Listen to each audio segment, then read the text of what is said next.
امام علی نقی علیہ السلام نے فرمایا، مذاق اڑانا نیچ اور پست لوگوں کا طریقہ اور جاہلوں کا پیشہ ہے۔ مرد کو عورت کے کردار کی کتنی فکر ہوتی ہے، اتنی فکر اگر اپنے کردار کی ہوتی تو کتنی عورتیں بد کردار کہنے سے بچ جاتی۔ اچھے کے ساتھ اچھے رہو، لیکن برے کے ساتھ برے مت بنو، کیونکہ تم پانی سے خون صاف کر سکتے ہو پر خون سے خون نہیں۔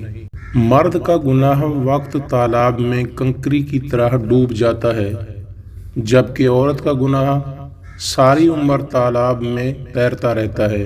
اس لڑکی سے پیار کی امید کبھی مت رکھنا جو بار بار یہ دو چیزیں کرے، اپنے ماں باپ کی قدر نہ کرے، اپنے سے چھوٹوں سے شفقت اور پیار سے پیش نہ آئے۔ تم دنیا کے کامیاب ترین انسان بن سکتے ہو، بس اپنے ماں باپ کی خدمت میں کوئی کسر نہ چھوڑنا، کیونکہ بعد میں رونے سے بہتر ہے ان کی زندگی میں اس سے پیار کرو۔ عورت کو بھی محبت میں ملاوٹ پسند نہیں، وہ جس سے پیار کرے اس کی حرکات ہمیشہ نظروں میں رکھتی ہے، لڑتی ہے، جھگڑتی ہے، اپنے ہونے کا احساس دلاتی ہے، مگر شراکت برداشت نہیں کرتی۔ بیوی کبھی بھی اپنے خاوند کی نہیں سنتی، لیکن جب وہ سو رہا ہوتا ہے تو وہ سنتی بھی ہے اور محسوس بھی کرتی ہے۔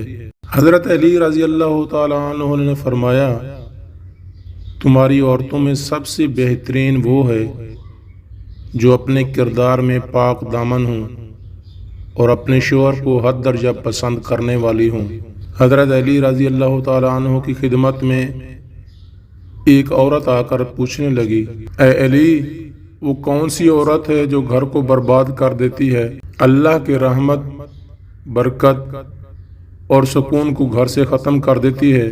تو حضرت علی رضی اللہ تعالیٰ عنہ نے فرمایا، جس عورت میں یہ ایک عادت ہو وہ عورت گھر برباد کر دیتی ہے۔ تو عورت نے پوچھا، وہ کون سی عورت ہے؟ تو حضرت علی نے فرمایا، جو عورت کھانا پکاتے وقت اللہ تعالیٰ کا نام لیے بغیر کھانا پکاتے دل و دماغ میں حسد، نفرت اور دوسروں کے لیے بغض رکھتی ہو، یہی وہ عورت ہے جو اپنے ہی ہاتھوں سے اپنا گھر برباد کر دیتی ہے۔ یاد رکھنا، جب بھی اللہ تعالیٰ کا رزق عورت پکاتی ہے تو اس کے احساسات اس کھانے پر اثر کرتے ہیں، اور یوں بغض، حسد، نفرت سے پکا ہوا کھانا اس گھر میں جو بھی کھائے گا ان کے وجود میں بھی وہی احساسات پائے جائیں گے۔ انسان صرف اپنے اچھے انسان سے محبت کرتا ہے، لیکن میرا رب برے انسان کو بھی اکیلا نہیں چھوڑتا۔ اگر جھک جانے یعنی عاجزی اختیار کرنے سے تمہاری عزت گھٹ جائے تو قیامت کے دن مجھ سے لے لینا۔ بدبخت ہے وہ شخص جس نے زندگی بدلنے والی درجنوں کتابیں پڑھی لیکن قرآن کریم آلود ہوتا رہا۔ والدین کے لیے کچھ کرنا چاہتے ہو تو کم از کم اتنا کیجئے کہ آپ کی وجہ سے کوئی ان کی تربیت پر انگلی نہ اٹھائے۔ اپنی زندگی میں ہر کسی کو اہمیت دو، جو اچھا ہوگا وہ خوشی دے گا اور جو برا ہوگا وہ سبق دے گا۔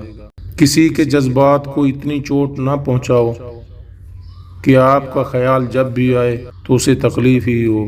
آنکھ دنیا کی ہر ایک چیز دیکھتی ہے، مگر جب آنکھ کے اندر کچھ چلا جائے تو اسے نہیں دیکھ پاتی۔ بالکل اسی طرح انسان دوسروں کے عیب تو دیکھتا ہے پر اپنے عیب اسے نظر نہیں آتے۔